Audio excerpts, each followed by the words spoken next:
কৰ্মসংস্কৃতিৰ যোগেদিয়ে যে তেখেতে নিদৰ্শন দাঙি ধৰিছে তেনে নহয়। আজি আমাৰ আমন্ত্ৰিত অতিথিজনে সাংস্কৃতিক ক্ষেত্ৰখনতো ইমান সুন্দৰকৈ কাম কৰি আছে আৰু সাংস্কৃতিক ক্ষেত্ৰখনত তেখেতে এক সুকীয়া স্থান দখল কৰিবলৈ সক্ষম হৈছে। আৰু আমাৰ আমন্ত্ৰিত অতিথি শ্ৰীযুত বংকিম ৰায়মেধি ডাঙৰীয়া, আপোনাক পুনৰবাৰ স্বাগতম জনাইছোঁ।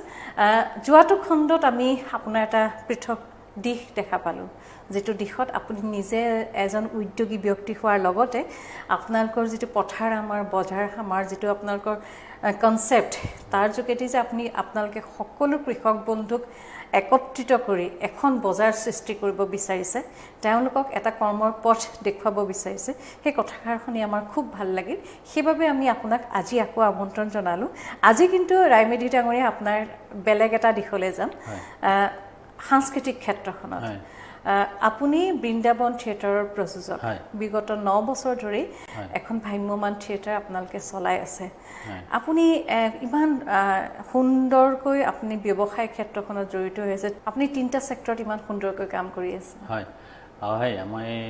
2001ৰ পৰা আৰম্ভ কৰিছোঁ ব্যৱসায়টো। মই আপোনাৰ আগৰ অনুষ্ঠানতে কৈ গৈছোঁ, মই PWD ফাৰ্ষ্ট ক্লাছ ঠিকাদাৰ, গুৱাহাটী ৰিফাইনাৰী বা ৰিফাইনাৰী ছেক্টৰৰ মই ঠিকাদাৰ আৰু পাৱাৰ ছেক্টৰৰ মই ঠিকা কৰোঁ। আৰু 2001ৰ পৰা মই পাৰ্ট বাই পাৰ্ট মই কৰি আহিছোঁ। আৰু গোটেইকেইটা ছেক্টৰতে মই যিখিনি কাম কৰিলোঁ, মই নিজকে ইমানখিনি যে কৰিব পাৰিম মই ভবা নাছিলোঁ। আৰু দিনে ৰাতি মই চেষ্টা কৰি যিখিনি আজি সুফল পালোঁ, মই তাকে লৈ নথৈ আনন্দিত। কিন্তু যোৱা লকডাউনৰ সময়ত তাৰমানে মই বিভিন্ন ঠাই ঘূৰি ঘূৰি মই যিখিনি সময় গাঁৱৰ ৰাইজৰ মই সমস্যাবিলাক দেখিলোঁ, আৰু তাকে লৈ পিনে সেই পথাৰ আমাৰ বজাৰ আমাৰ যিটো কনচেপ্ট, গৰিমা শইকীয়া গায়ক, জুবিন গাৰ্গ, মোৰ বন্ধু জয়ন্ত, আমি এনেকৈ আৰু কেইবাজনো শিল্পীক লৈ পিনে আলোচনা কৰি এই পথাৰ আমাৰ বজাৰ আমাৰ আমি কনচেপ্টটো আৰম্ভ কৰিলোঁ। আৰু থিয়েটাৰখনৰ কথা ক'লেই মই খুব আপোনালোকৰ বজাৰ আমাৰ পথাৰ আমাৰ এই ধাৰণাটো খুব সুন্দৰকৈ ফলৱৰ্তী হ'ব বুলি আমি আশা কৰিছোঁ। কাৰণ যোগাত্মক দৃষ্টিভংগীয়ে এটা কাম কৰিবলৈ ল'লে বহু সময়ত বিভিন্ন চিন্তাধাৰা ব্যক্তিৰ পৰা কেতিয়াবা ঋণাত্মক কথা শুনিবলৈ পোৱা যায় যদিও, কিন্তু পিছলৈ চাব সকলোৱে কিন্তু আপোনালোককে সহযোগ কৰিছে। এতিয়া আমি বৃন্দাবন থিয়েটাৰলৈ আহোঁ। হয়, তাৰে আগতে মই আপোনাক এটা কথা বা আপোনালোকৰ জৰিয়তে দৰ্শক ৰাইজক এটা কথা ক্লিয়াৰ কৰি দিব বিচাৰিছোঁ, যে আমি বৰ্তমানৰ মাননীয় মুখ্যমন্ত্ৰী সৰ্বানন্দ সোণোৱালদেৱক আমি লগ কৰিছিলোঁ মাত্ৰ 2টা বিষয়ৰ ওপৰত। এখন আমাৰ যিখন কাগজ আছিলে 2টা বিষয় আছিলে, যি ষ্টেট ফেডৰ যিবোৰ গুদাম পৰি আছে সেইখিনিক আমি ব্যৱহাৰ কৰিব বিচাৰিছিলোঁ। দ্বিতীয়তে আমাৰ যিহেতু নিজৰ মাটি নাই, খেতি মাটি নাই, প্ৰত্যেকখন ডিষ্ট্ৰিক্টতে 200 বিঘাকৈ মাটি বিচাৰি তেখেতক আবেদন জনাইছিলোঁ। তেখেতে সেই 2টা বিষয়তে একে আষাৰে হ'ব বুলি কৈছে, আৰু তেখেতে যথেষ্ট ভাল পাইছে আমাৰ এই প্ৰজেক্টটোলৈ। কিন্তু বিভিন্ন মিডিয়াত বা ছ'চিয়েল মিডিয়াত এনেকৈ চৰ্চা হ'ল যে আমি বিক্ৰী যাব গ'লোঁ। সেইটো কথা কেতিয়াও নহয়। অসমৰ ৰাইজে বোধহয় জুবিন গাৰ্গক মোতছে ভালকৈ জানে যে জুবিন গাৰ্গ কেতিয়াও বিক্ৰী নহয়, আৰু ময়ো আজিলৈকে ক'তো বিক্ৰী হোৱা নাই। আৰু যি কৰিছোঁ কৰ্মৰ দ্বাৰা, চেষ্টাৰ দ্বাৰা কৰিছোঁ। আৰু যিহেতু চৰকাৰ এখনৰ যিকোনো দোকান এখন দিব লাগিলে, কাম এটা কৰিব লাগিলে চৰকাৰৰ অনুমতি অবিহনে নহয়, আৰু সেইকাৰণে আমি চৰকাৰৰ ওচৰত গৈছিলোঁ। কোনো আমি আন্দোলনক লৈ কোনো ৰাজনৈতিক কথা পাতিব আমি যোৱা নাছিলোঁ তাৰমানে। গতিকে আৰু কৃষিমন্ত্ৰী ডাঙৰীয়াৰ ওচৰতো গৈছিলোঁ, খনিভূষণ আমাৰ ছাপ্লাই মিনিষ্টাৰৰ ওচৰতো গৈছিলোঁ। তেওঁলোকৰ যি বিভাগ আছে, কাৰণ সেই বিভাগকেইটা নহ'লে আমি আগবাঢ়িব নোৱাৰোঁ। গতিকে সেই বিভাগকেইটাৰ যিখিনি সহায় সহযোগিতা লাগে, আৰু সেই সহায় সহযোগিতা অকল আমাক নহয় কৃষক ৰাইজক দিব পাৰোঁ, সেইকাৰণে আমি গৈছিলোঁ। গতিকে মই শ্ৰদ্ধাৰ ৰাইজক মই আকৌ অনুৰোধ কৰিছোঁ, এইটো আমাক ভুল নাভাবিব, আৰু কোনোদিনে আমি ৰাইজৰ বিপথে হোৱা কাম কেতিয়াও নকৰোঁ। আমি মূল বিষয় হৈছে বজাৰ আমাৰ পথাৰ আমাৰ, আমি সেইটোহে আগবঢ়াই লৈ যাব বিচাৰিছোঁ। খুব সুন্দৰ কথা এটা। কাৰোবাৰ যদি বিভ্ৰান্তি আছিলে সেই বিভ্ৰান্তিখিনি দূৰ হ'ব। এইবাৰ আমি বৃন্দাবন থিয়েটাৰলৈ আহোঁ। 9 বছৰৰ আগতে আপুনি কেনে পৰিকল্পনাৰে, কেনে চিন্তাৰে বৃন্দাবন থিয়েটাৰখন আৰম্ভ কৰাৰ কথা ভাবিলে? আচলতে মই সৰু কালৰ পৰা থিয়েটাৰৰ লগত জড়িত। আমাৰ ওচৰৰ গাঁৱতে মৰুৱাত ভাগ্যদেৱী থিয়েটাৰ হৈছিলে, আমি তাত সৰুৰ পৰা চাবলৈ যাওঁ। আৰু মোৰ এজন প্ৰযোজকৰ লগত মোৰ একদম সৰু কালৰ পৰা এটা ভাল আত্মীয়তা আছিল, সেইটো হৈছে আবাহন থিয়েটাৰৰ প্ৰযোজক শ্ৰদ্ধাৰ কৃষ্ণ ৰয়। গতিকে মই সৰুৰ পৰা থিয়েটাৰৰ লগত যথেষ্টভাৱে জড়িত, নিজেও নাটক কৰিছিলোঁ এটা সময়ত। আৰু নলবাৰী ডিষ্ট্ৰিক্টত প্ৰথম চেৰিটি শ্ব' কৰা মানুহটো মই আছিলোঁ য'ত নেকি ভ্ৰাম্যমান থিয়েটাৰৰ নিচিনা পেণ্ডেল কৰি পিনে মই তাত থিয়েটাৰ 2খন ষ্টেজ কৰি পিনে থিয়েটাৰ কৰাইছিলোঁ গতিকে 3খন নাটক কৰাইছিলোঁ গতিকে তেতিয়াৰ পৰা সেই অভিজ্ঞতাটো আছিলে আৰু নাটকৰ প্ৰতি মই সৰুৰ পৰা এটা দুৰ্বলতা বা আকৃষ্ট আছিলে এইটো কি হৈছিলে মই এটা অনুষ্ঠানৰ জন্ম দিছিলোঁ মোৰ গাঁৱত আঞ্চলিক নৱজ্যোতি সংঘ বুলি আৰু সেই সংঘটোৰ উন্নয়নৰ কাৰণে ৰাষ্ট্ৰীয় থিয়েটাৰখন আমাৰ সংঘটোৱে নিমন্ত্ৰণ কৰিছিলে লাষ্ট নাইট মই থিয়েটাৰখন চাব গৈছিলোঁ যাওঁতে মই চম্পক শৰ্মাক লগ পালোঁ চম্পক শৰ্মাই মোক থিয়েটাৰ এখন খুলিব লাগে বুলি বিভিন্ন ধৰণে তেখেতে মোক কথাৰে আকৃষ্ট কৰিলে আৰু তাত মই বিশ্বাস কৰি বা তেওঁৰ কথাত হয়ভৰ দি পিনে মই থিয়েটাৰ খোলাৰ সিদ্ধান্তটো লৈছিলোঁ তাৰমানে এইটো 2009 চনত আছিলে তাৰমানে আৰু 2010-11 পৰা মই থিয়েটাৰটো আৰম্ভ কৰিছোঁ হয় থিয়েটাৰ এখন যেতিয়া আৰম্ভ কৰা যায় তাত বিভিন্ন বৰ্গৰ ব্যক্তি থাকে নহয় আপোনাৰ গজাল মৰা ব্যক্তিজনৰ পৰা আৰম্ভ কৰি চকী ঠিক কৰা ব্যক্তিজনৰ পৰা ইলেক্ট্ৰিচিয়ানৰ পৰা আৰম্ভ কৰি খাদ্য যোগান ধৰা ব্যক্তিজনৰ পৰা আৰম্ভ কৰি সন্মানীয় প্ৰত্যেকজন ব্যক্তিয়ে সন্মানীয় তেওঁলোকৰ কৰ্মেৰে বাদ্যযন্ত্ৰ সংগীতৰ শিল্পীসকল অভিনয় নৃত্য পোচাকৰ পৰা আৰম্ভ কৰি গতিকে 2009 চনত যেতিয়া আপুনি ভাবিলে যে এখন থিয়েটাৰ কৰিব বিভিন্ন প্ৰান্তৰ পৰা ব্যক্তিসকলক আপুনি কেনেকৈ একত্ৰিত কৰিলে আৰু 2009 পৰা 2019 লৈকে এই দীঘলীয়া সময়খিনিত সেই ব্যক্তিসকলৰ লগত কেনেকৈ ধৰণে যোগাযোগ কৰি আপুনি বৃন্দাবন থিয়েটাৰক আগবঢ়াই লৈ গৈছে হয় আচলতে কি হয় থিয়েটাৰ খোলাটো আজিৰ দিনত বা সেই সময়ত অতিকে সহজ আছিলে তাৰমানে কি হয় আপোনাক যিমানটা বিভাগৰ ব্যক্তিৰ দৰকাৰ আপুনি যদি 2খন 3খন থিয়েটাৰত যায় আপুনি পাই যায় কিন্তু কথাটো হৈছে কি নতুন থিয়েটাৰ খুলিলে চলি থকা থিয়েটাৰখনতকৈ বেছি অলপ পইচা দিব লগা হয় গতিকে মোৰো সেয়ে হৈছিলে আৰু যিহেতু চম্পক শৰ্মাই নিজে উদ্যোগ লৈছিলে তেখেতে চম্পক দাই উদ্যোগ লৈ পিনে তেখেতে সেই সময়ত তাৰমানে শিল্পীখিনি ঠিক কৰিছিলে আৰু তাৰ গোটেইখিনি যিখিনি মাননি আছিলে মই দিছিলোঁ আৰু এনেকৈ তাৰমানে শিল্পীসকলৰ লগত চিনাকি হ'ল এনেকৈ শিল্পীসকল আহিলে 2 বছৰ তেখেতে চলালে আৰু 3rd ইয়াৰ্ছৰ পৰা তেখেতৰ ব্যক্তিগত অসুবিধা দেখাই থিয়েটাৰটো নচলাৰ কথা ক'লে তাৰপিছত মই নিজে চলালোঁ কেইবছৰমান আৰু কেইবছৰমান মই অন্য মানুহ দুজনক মই চলাব দিলোঁ আৰু সেই মানুহজনক চলাব দিয়াৰ পিছত বিভিন্ন ক্ষেত্ৰত মই সমস্যা কিছুমানৰ সন্মুখীন হ'লোঁ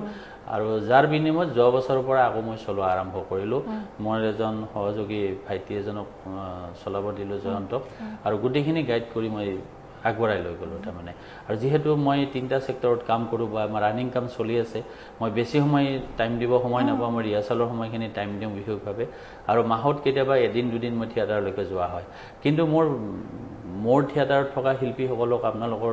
এই অনুষ্ঠানৰ জৰিয়তে এতিয়াও ধন্যবাদ দিওঁ যে মালিক থকা থিয়েটাৰবিলাকো যথেষ্ট খেলি মেলিৰ সৃষ্টি হয় কিন্তু মই মালিক নোযোৱাকৈ ইমান সুন্দৰকৈ থিয়েটাৰখন ঘূৰি আহে বিদায়ৰ সময়লৈকে যি মই নিজেই তেওঁলোকক দেখি পিনে বা তেওঁলোকৰ যিখিনি মোক সহযোগিতাৰে তেওঁলোকে লৈ আহে তাৰ কাৰণে আপোনালোকৰ মঞ্চৰ জৰিয়তে যোৱা 9 বছৰে যিসকল শিল্পী থাকিল মই আটাইকে ধন্যবাদ দিছোঁ আহ্বায়ক অনুষ্ঠানকো ধন্যবাদ দিছোঁ যিখিনি মোক সহায় সহযোগ কৰি মালিক নহ'লে 120টা 130টা পৰিয়ালৰ 30টা মানুহ থাকে 130টা মানুহ থাকে য'ত নেকি 4টা ভাইক ককাই একেলগে লগ হৈ থাকিলে কাজিয়া লাগে তেনেকুৱা অনুষ্ঠান এটাত মই মালিক নাথাকোঁ তেওঁলোকে একদম ধুনীয়াকৈ চলাই আনিছে আৰু সেইটো মোৰ কাৰণে এটা ডাঙৰ সাফল্য বুলি মই ভাবোঁ তাৰমানে যোৱা বছৰটোত 2019 বছৰটোত যথেষ্ট খেলিমেলি হ'ল আৰু 2020ৰ আপোনাৰ এপ্ৰিলত থিয়েটাৰখন শেষ হয় কিন্তু মাৰ্চ মাহৰ পৰা আমাৰ লকডাউন আৰম্ভ হ'ল থিয়েটাৰ মাজ ভাগতে থিয়েটাৰ বন্ধ কৰিব লগা হ'ল বহু থিয়েটাৰৰ বহু কাৰিকৰী ব্যক্তি শিল্পী দুৰ্যোগৰ মুখামুখি হ'ল আপুনি সেই সময়খিনিত কেনেধৰণে তেওঁলোকৰ লগত সহযোগিতা প্ৰদান কৰিলে কেনেকৈ আপুনি মোকাবিলা কৰিলে তাৰমানে এনেকুৱা হ'ল মাৰ্চৰ আৰম্ভণিতে আমাক 2টামান পেণ্ডেল যেতিয়া কৰোনা ভাইৰাছটো আহিলে তেতিয়া আমাক 2টামান পেণ্ডেলৰ কাৰণে পাৰ্মিশ্যন নিদিলে আমাৰ প্ৰশাসন পক্ষই কাৰণ এটা যিটো পাৰ্ট বাই পাৰ্ট এটা আতংকৰ সৃষ্টি হৈ গ'ল আৰু আমি মাৰ্চৰ আধাতে থিয়েটাৰ সামৰিব লগা হ'ল কিন্তু তাতকৈ ডাঙৰ ক্ষতি হৈ গৈছে আমাক ডিচেম্বৰ জানুৱাৰী মাহত যিটো কেব আন্দোলনৰ কাৰণে মোটামুটি 50% দৰ্শক নোহোৱা হৈ গ'ল তাৰমানে গতিকে এই গোটেই ইণ্ডাষ্ট্ৰিটোৱে ডিচেম্বৰৰ পৰা এফেক্ট কৰিছে ডিচেম্বৰৰ পৰা এফেক্ট কৰি মাৰ্চত আকৌ ডাঙৰ এফেক্ট কৰিলে যিটো নেকি তাৰমানে আমাৰ কাৰণে মোকাবিলা কৰাটো খুব সমস্যা হৈ গ'ল মই ছেক্ৰেটাৰীক ক'লোঁ যে তুমি তাৰ পৰা যিখিনি তোমাৰ হাতত পইচা আছে বিদায় দিয়া আৰু সকলোৰে বিদায়ৰ সময়ত হিচাপ নিকাচটো কৰি ৰাখিবা, কাৰণ তেওঁলোকে আমাৰ তাত ঘূৰি অহাটো অসুবিধা হ'ব পাৰে, কাৰণ অসমৰ ইমূৰৰ পৰা সিমূৰলৈকে মানুহ থাকে। গতিকে তুমি চবৰে হিচাপটো কৰি চহী এটা কৰি ৰাখিবা কাক কিমান দিব লাগে। আৰু ছেক্ৰেটাৰীজন আৰু যিজন জয়ন্ত কাকতি, মই যাক ভাইটি বুলি হিচাপে মই চলাব দিছিলোঁ, তেওঁলোক দুজনে সুন্দৰকৈ হিচাপ নিকাচখিনি কৰিছিলে। আৰু মই জুবিনৰ লগত মই বম্বেত গৈছিলোঁ ট্ৰিটমেণ্টৰ, যেতিয়া জুবিনৰ অসুখ হৈছিলে।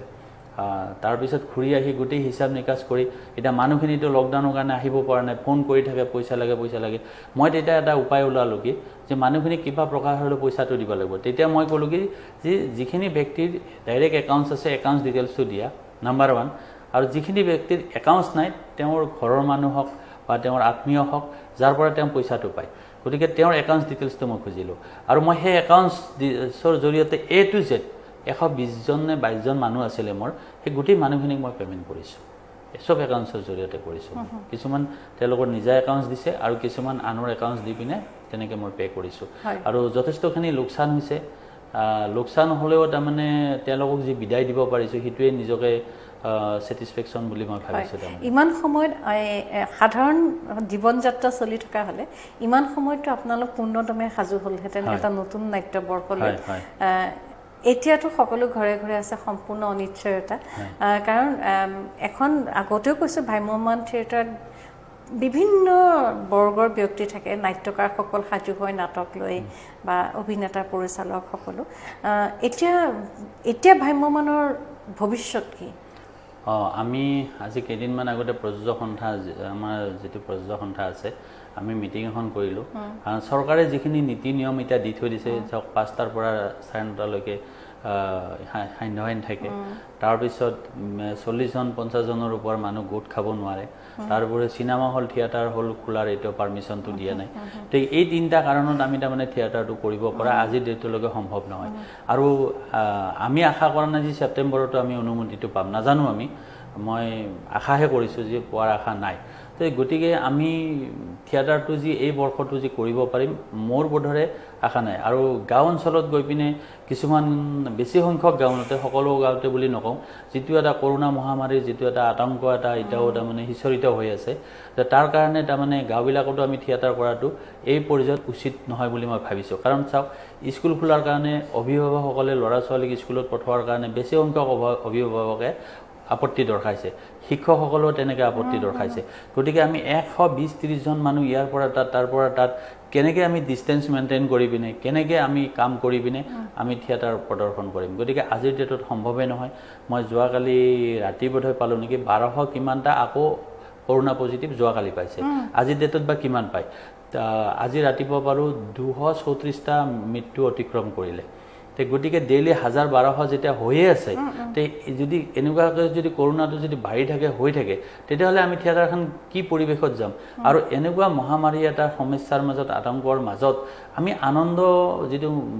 মনোৰঞ্জন বা আমাৰ যিটো সংস্কৃতি, যিটো আমি গাঁৱে গাঁৱে বা অঞ্চলে অঞ্চলে কঢ়িয়াই লৈ ফুৰোঁ, গতিকে সেইটো কেনেকৈ ফুৰিম? গতিকে সেইটো এই বৰ্ষটোত মই সম্ভৱ হ'ব বুলি মই ভবা নাই। মই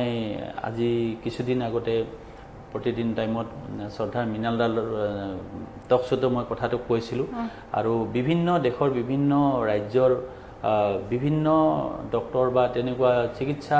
ক্ষেত্ৰত জড়িত ব্যক্তিৰ পৰা যিটো মই কথা শুনিছিলোঁ, যি আমাৰ 2021 আগতে সম্পূৰ্ণৰূপে ভেকচিন ওলোৱা বা অসমলৈকে অহাৰ আশা ক্ষীণ। যদি সেইটোৱে হয়, তেতিয়া ভেকচিনে নোলায়, প্ৰতিৰোধটোৱে নোলায়, তেতিয়াহ'লে আমি কেনেকৈ কৰিম? গতিকে সেইকাৰণে মই তেতিয়াই কৈছিলোঁ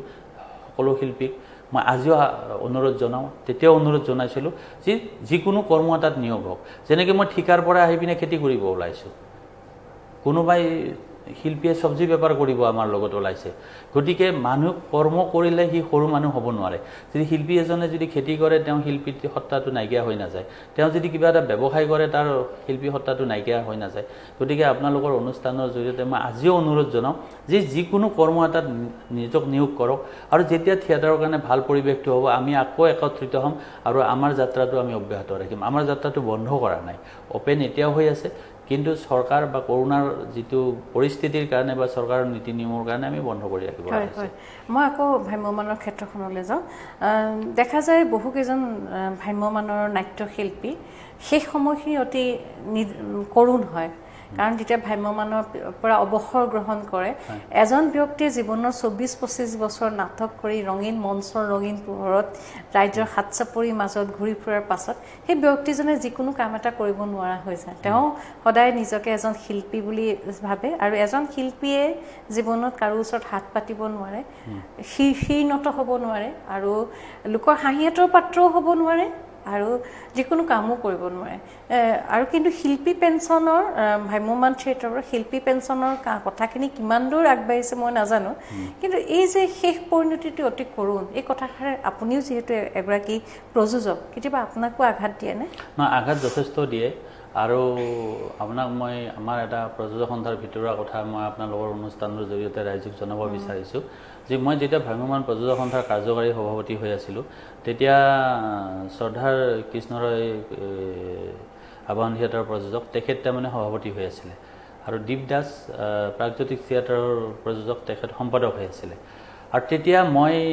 সেই মিটিঙত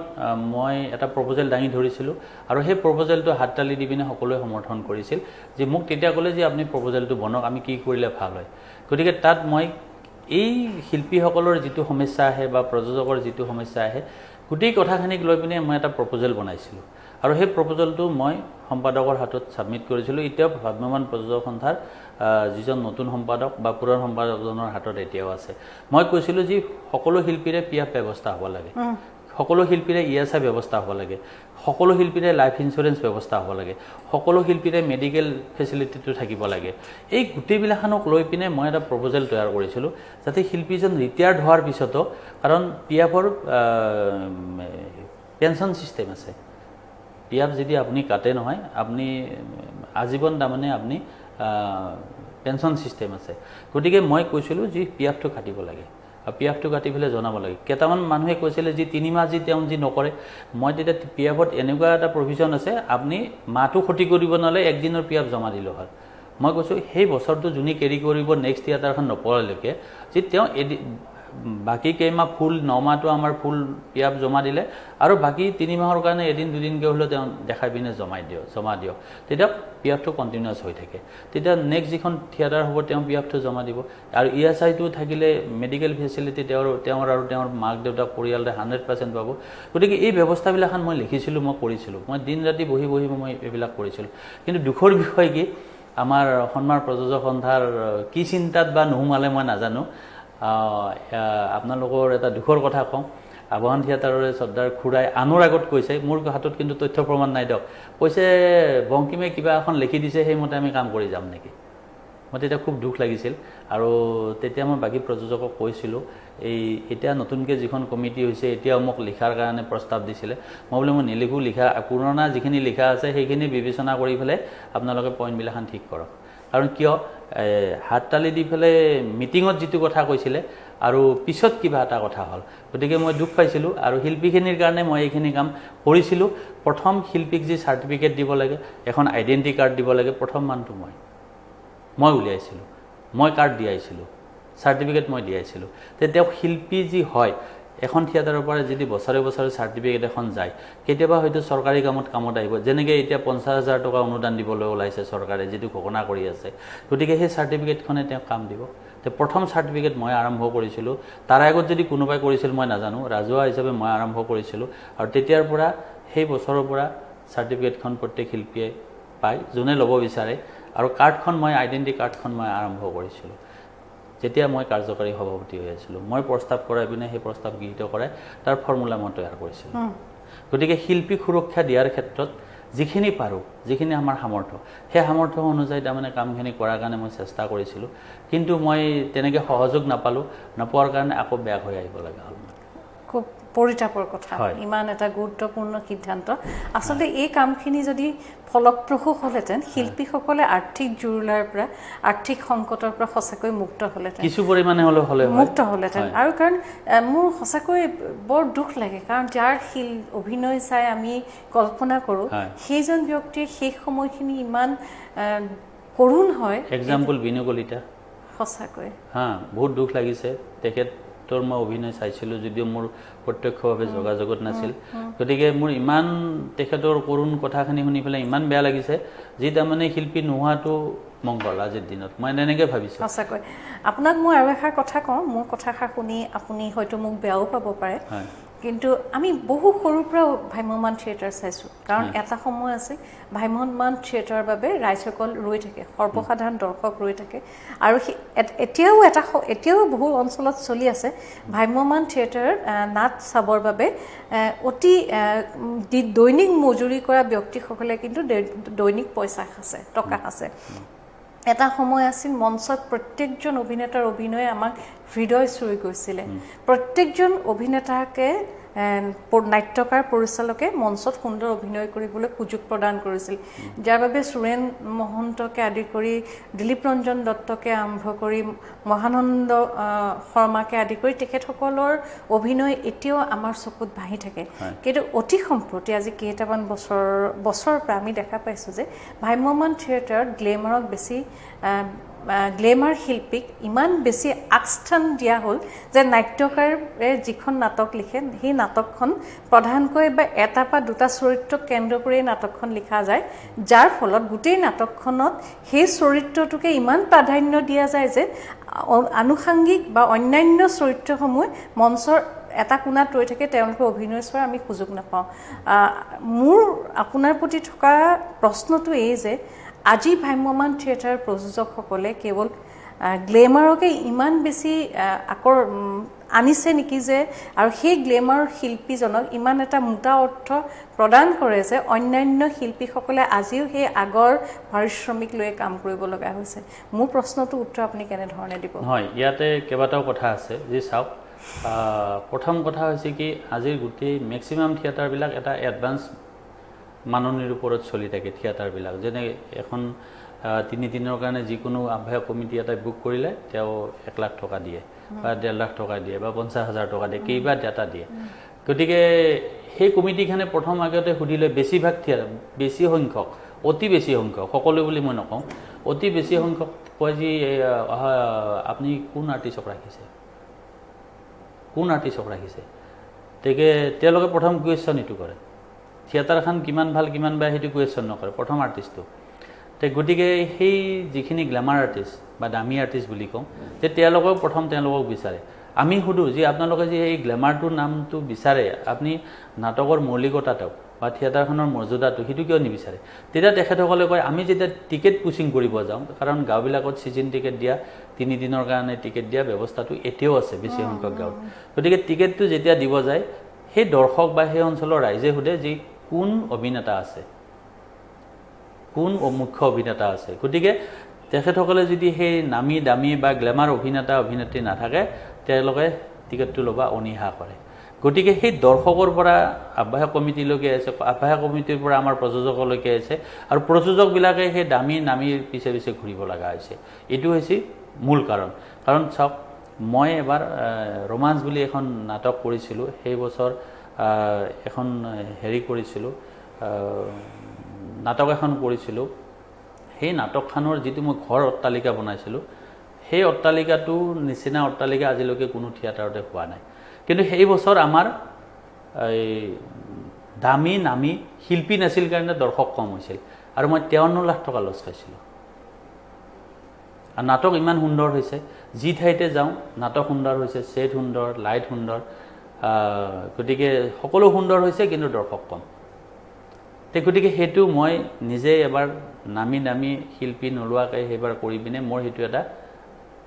নিজৰ এটা অভিজ্ঞতা গতিকে এই চেঞ্জ চিষ্টেমটো তাৰমানে দৰ্শকৰ পৰা আহ্বায়ক কমিটি আহ্বায়কৰ পৰা আমাৰ মালিক আৰু মালিকৰ পৰা যায় গ্লেমাৰ আৰ্টিষ্টলৈকে আৰু এতিয়া গোটেই ইণ্ডাষ্ট্ৰিটো এনেকুৱা এটা অৱস্থা হৈছে যদি গ্লেমাৰ আৰ্টিষ্ট নাথাকে যে বছৰ দিন থিয়েটাৰখন নচলিব তেনেকুৱা টাইপ এটা হৈ গৈছে হয় হয় এটা সময় আছিল মৌলিক নাটকবিলাক আমি চাবলৈ পাইছিলোঁ পৰিয়াল কেন্দ্ৰিক নাটকবিলাক আমি চাবলৈ পাইছিলোঁ আৰু সেই নাটকবিলাকে আমাৰ মনত ৰৈ গৈছিলে কিন্তু এতিয়া সময়ৰ লগে লগে পৰিৱৰ্তন নে মানুহৰ ৰাইজৰ ৰুচিবোধৰ পৰিৱৰ্তন নে গ্লেমাৰ আৰ্টিষ্ট বা নাট্যকাৰ বিশেষ একচাম নাট্যকাৰ যিসকল নাট্যকাৰে হয়তো বহু সময়ত সমালোচনাৰ সৃষ্টি কৰিছে ভ্ৰাম্যমাণ থিয়েটাৰখনত তেওঁলোকৰ বাবে নেকি নাটকৰ থিয়েটাৰৰ ধাৰাটো কিছু পৰিৱৰ্তন হৈছে নেকি নহয় আপোনালোকে এটা কথা দেখিছে শুনিছে যে দৰ্শকৰ ৰুচি অভিৰুচিও সলনি হৈছে কাৰণ আগৰ আপুনি মই যেতিয়া দৰ্শক হৈ আছিলোঁ আৰু এতিয়া আমাৰ পিছৰ জেনেৰেশ্যনটো যিটো আহিছে তেওঁলোকৰ ৰুচি অভিৰুচিটো তাৰমানে সলনি হৈছে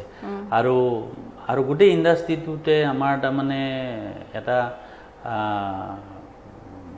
কথা এটা ওলাইছে আজি এবছৰ দুবছৰৰ পৰা যি এটা চেণ্ডিকেট গোষ্ঠীয়ে ইয়াক আগুৰি ধৰি আছে গতিকে এই চেণ্ডিকেট গোষ্ঠীটোৱে তাৰমানে তেনেকুৱা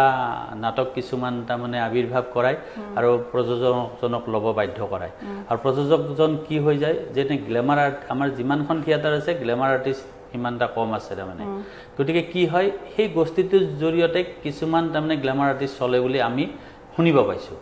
কিন্তু তাৰ কোনো তথ্য প্ৰমাণ নাই আপুনি যদি হয় শুনিবহে পাইছোঁ ক'ত শুনিব পাইছোঁ কোনোবা ৰাস্তা দি যাওঁতে কৈছে কোনোবা বাছেদি যাওঁতে কৈছে হয়তো মানুহটোকো চিনি নাপাওঁ বা আমাৰো কিছুমানৰ মাজত এইটো আলোচনা হয় গতিকে এই এটা গোষ্ঠীয়ে তাৰমানে গোটেই বস্তুটো এটা আৱৰি আছে গতিকে সেই গোষ্ঠীটোক নাইকিয়া কৰাৰ কাৰণে আমি এটা চেষ্টা কৰিছোঁ আকৌ মৌলিক নাটক ঘূৰাই অনাৰ কাৰণে চেষ্টা কৰিছোঁ থিয়েটাৰৰ ভাৰসাম্যটো ৰক্ষা কৰাৰ কাৰণে আমি এটা চেষ্টা এটা হাতত লৈছোঁ আকৌ নতুনকৈ কিমানখিনি সফল হওঁ নাজানো কাৰণ কি হয় আমাৰ এটা ভাল এটা অন্য এটা নাম এটা আছে যে আমি সিদ্ধান্ত লওঁ এটা কৰোঁ এটা গতিকে এইবিলাকো আমাৰ যথেষ্ট আমাৰ ভুল আছে সেই ভুলবিলাখন শুধৰণি কৰি এতিয়া আমাৰ যিখন প্ৰযোজক সন্থাৰ যিখন কমিটি হৈছে তেওঁলোকে কিছুমান পদক্ষেপ হাতত লৈছে যদিহে কাৰ্যকাৰী কৰিব পাৰে আৰু সেই বিষয়ে মোৰ পৰাও কিছুমান লিখিত হেৰি লৈছে যে আপুনি এইটো লিখি দিয়ক আপুনি সেইটো লিখি দিয়ক গতিকে মোৰ ফালৰ পৰা যিখিনি সহযোগ পাৰোঁ সেইখিনি মই কম সময়ৰ ভিতৰত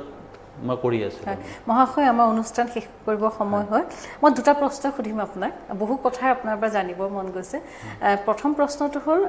বৃন্দাবন থিয়েটাৰৰ ভৱিষ্যত কি কেনেধৰণে আগবাঢ়িব বৃন্দাবন থিয়েটাৰ মই এক প্ৰকাৰ এইবছৰ ঘোষণাই কৰিছোঁ মই থিয়েটাৰটো এইবছৰ নকৰোঁ কাৰণ এনেকুৱা মহামাৰী পৰিস্থিতি এটাৰ মাজত চৰকাৰে অনুমতি দিলেও মোৰ তাৰমানে কৰাৰ ইচ্ছা নাই কাৰণ কাৰোবাৰ ঘৰত কান্দি থাকিব আৰু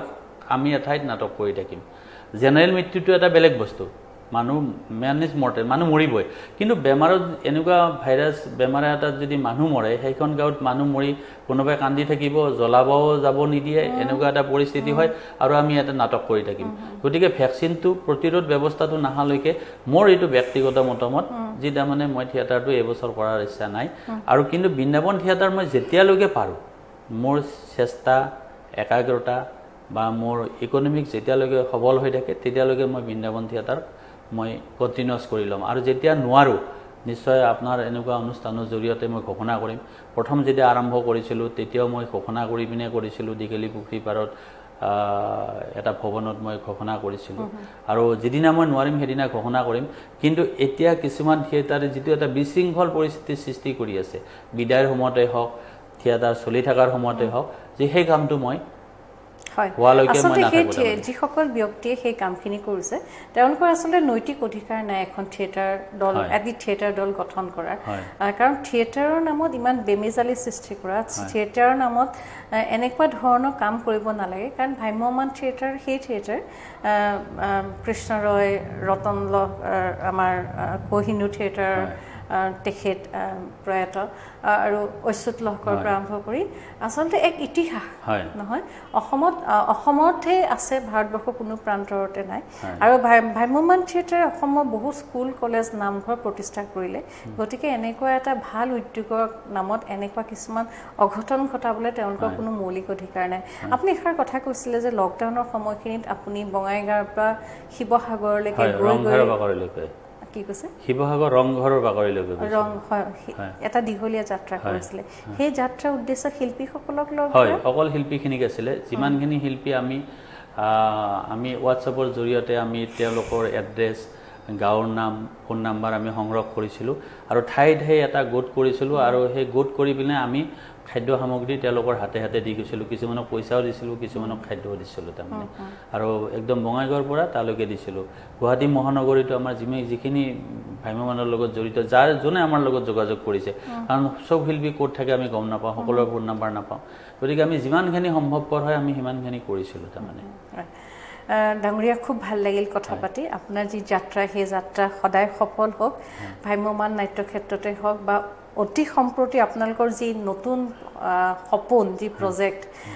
য'ত আপোনালোকে সকলোকে আঁকোৱালি ল'ব বিচাৰিছে পথাৰ আমাৰ বজাৰ আমাৰ সেই সপোন সুন্দৰভাৱে প্ৰসাৰিত হওক সকলোৱে আগবাঢ়ি আহক আৰু মানুহৰ মাজত যিখিনি বিভ্ৰান্তি আপুনি অনুষ্ঠানৰ আৰম্ভণিতে কৈছিলে সেই বিভ্ৰান্তিখিনি দূৰ হওক আচলতে ভাল কাম কৰিবলৈ যেতিয়া আগবাঢ়ি আহিছে তেতিয়া সমালোচনা নকৰি আপোনালোকৰ মুখামুখি হওক আপোনালোকৰ লগত কথা পাতক যদি আপোনালোকৰ কথাত তেওঁলোকে তেনেকুৱা ধৰণৰ কিবা গুণ পায় তেতিয়া আপোনালোকক কওক যে আপোনালোকে এয়া কৰা উচিত কিন্তু আপোনালোকৰ সন্মুখলৈও নাহিব আপোনালোকে কি কাম কৰিছে সেই কামখিনি জানিবলৈও চেষ্টা নকৰিব কিন্তু আপোনালোকক লৈ সমালোচনা কৰিব আপোনালোকক লৈ বিতৰ্ক কৰিব সেই কথাটো আমাৰ বাবে কাৰোৰ বাবে গ্ৰহণযোগ্য নহয় আমি আহ্বানো কৰিছিলোঁ যে আপোনালোকে আমাক মাতক ক'ত যাব লাগে আমাৰ কথাখিনি আপোনালোক ক্লিয়াৰিফিকেশ্যন কৰি দিওঁ আৰু আমি দেখিছোঁ যে অসমৰ 3.5 কোটি মানুহৰ মাত্ৰ মুষ্টিমেয় কেইজনমান মানুহে এইবিলাক কথা কৈ ফুৰিছে কিন্তু তেওঁলোকে কেইজনমানে ক'লেও এফেক্টটো এটা বৃহৎ অংশলৈকে গৈছে কাৰণ মই সেইদিনা দুখন গাঁৱত গৈছিলোঁ তেওঁলোকে কৈছে যে তুমিতো এনেকুৱা নাছিলা তুমি এনেকৈ